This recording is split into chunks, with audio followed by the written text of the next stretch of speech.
Imagine a garden where nature takes the lead, yet you're still very much in control. Sounds contradictory, right? But that's the essence of rewilding your garden. It's not about letting everything go wild without any direction.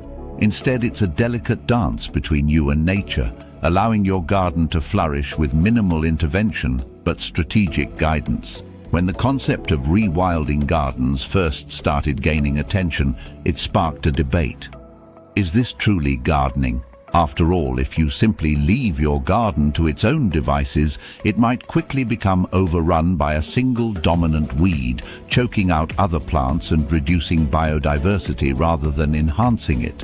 But rewilding, as environmental activists and gardeners like Serena Schellenberg have shown, is far from a hands-off approach. It's about creating a space that mimics nature, where the right balance is struck between letting plants thrive naturally and gently guiding them to coexist harmoniously. For instance, rewilding doesn't mean you stop mowing entirely. It means you mow strategically, just as herbivores would graze in the wild, allowing different species to emerge and thrive. Serena's garden, for example, is on a floodplain where traditional gardening methods simply wouldn't work. Instead, she's embraced rewilding, allowing her garden to evolve naturally with the seasons and the floods, turning what could be a disadvantage into a unique, resilient ecosystem. Rewilding also means adapting to your environment rather than forcing your environment to adapt to you. Serena didn't just plant any tree or shrub. She planted those that would naturally thrive in her garden's conditions. This approach reduces the need for constant care and maintenance while enhancing the natural beauty and biodiversity of the space. One of the most intriguing aspects of a rewilded garden is that it's ever-changing, full of surprises as new plants emerge year after year. Weeds, often considered the bane of gardeners, become allies in this setting, providing food and habitat for insects and wildlife. Serena has embraced this, seeing the beauty in what many would hastily remove. Yet, rewilding is not about complete abandonment. It's about setting the stage for nature to put on its best performance, with you as the director, making subtle adjustments as needed.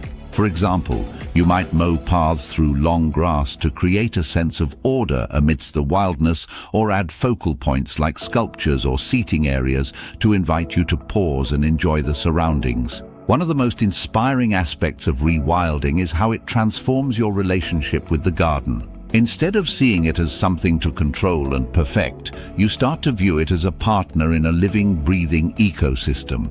This shift in perspective allows you to appreciate the garden's natural processes, the way grasses sway in the breeze, how wildflowers burst into bloom unexpectedly, or how a patch of weeds becomes a mini ecosystem of its own. Take, for example, Serena's approach to weeds. Instead of battling them with chemicals or rigorous weeding, she's learned to embrace them as part of her garden's unique character. These so-called weeds often provide crucial habitats for insects and food for wildlife, turning what might have been considered a nuisance into a vital part of the garden's biodiversity.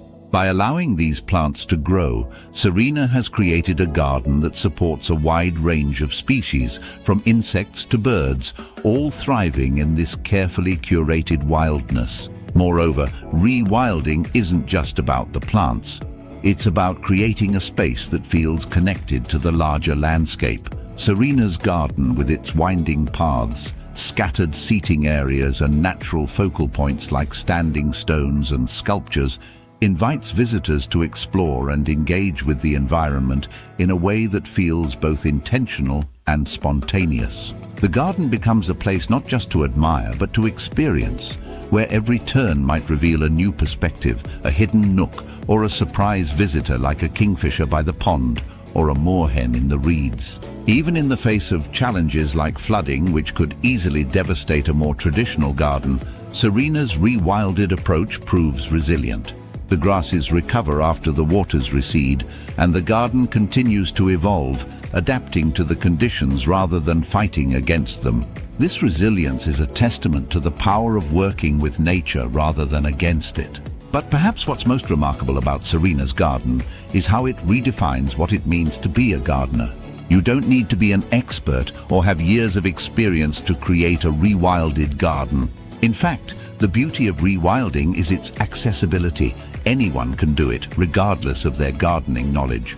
It's about observation, patience, and a willingness to let go of rigid expectations in favor of a more organic, fluid approach. Serena herself admits that she's still learning, taking cues from nature and from those who visit her garden and offer advice.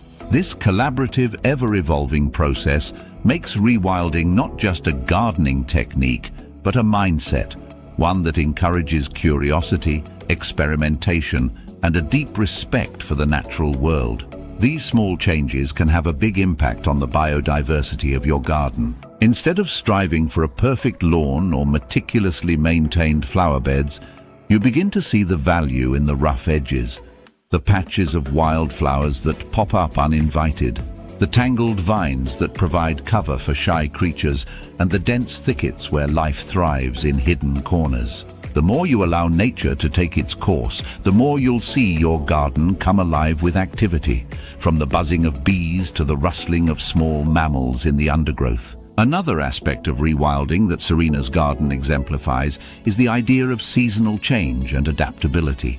In a rewilded garden, you'll witness the full cycle of life, from the fresh growth of spring to the lush abundance of summer, the slow decay of autumn, and the stark beauty of winter. Each season brings its own unique charm, and by embracing this natural progression, you'll find that your garden becomes a living tapestry, constantly shifting and evolving. For Serena, this means accepting that her garden will flood in the winter, turning her grassy areas into temporary lakes. Instead of fighting against this, she's found ways to work with it, allowing the water to nourish the land and bring new life each year. This adaptability is key to successful rewilding, understanding that nature is not static but dynamic, and being willing to let your garden respond to the changing conditions around it. Rewilding also invites you to rethink what you consider beautiful in a garden. It challenges the conventional idea that a garden must be neat and orderly to be aesthetically pleasing. Instead, it celebrates the beauty of wildness, the way a meadow of long grasses sways in the breeze, the vibrant colors of wildflowers that appear seemingly out of nowhere, and the intricate patterns of lichen on an old tree stump. This beauty is often subtle, requiring you to look closely and appreciate the small details that give a rewilded garden its unique character. Finally, rewilding is about finding joy in the unexpected. A rewilded garden is full of surprises, plants you didn't expect to grow, wildlife you didn't know would visit, and moments of natural wonder that happen without any planning on your part. It's about relinquishing control and allowing your garden to surprise and delight you in ways that a more traditional garden might not. In the end, rewilding your garden is a deeply personal journey. It's about creating a space that reflects your values, your love for nature, and your willingness to embrace the wild, unpredictable elements of the natural world. Whether you choose to fully rewild your garden or simply incorporate a few wild elements, you'll find that this approach brings a new sense of fulfillment and connection to your gardening experience. So, take a step back, let go of perfection, and allow your garden to grow in its way. You might find that the wild, untamed beauty of a rewilded garden is exactly what you've been looking for. A place where nature and nurture come together in perfect harmony, creating a sanctuary for both you and the wildlife that calls it home.